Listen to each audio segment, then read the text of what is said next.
Pasha Ungu lebih memilih berkarir di dunia politik sebagai pejabat ketimbang artis. Dunia politik sudah bukan hal baru bagi Sigit Purnomo Said alias Pasha Ungu, dilansir dari tribunnews.com. Vokalis band Ungu ini mengaku lebih memilih berkarir di dunia politik sebagai pejabat ketimbang artis. Saat ditemui di kawasan Stadion Utama Gelora Bung Karno, Jakarta Selatan pada Sabtu 20 Agustus 2022. Pasha menjelaskan alasannya memilih untuk menjalani karir sebagai pejabat karena ia merasa bisa menyambi tampil sebagai artis, tepatnya sebagai musisi.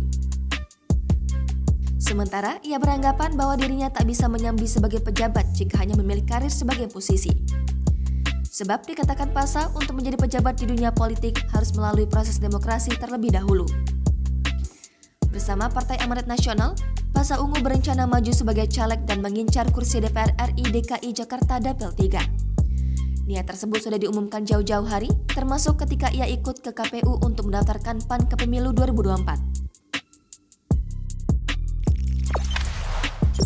Jangan lupa subscribe, share, komen, dan like ya!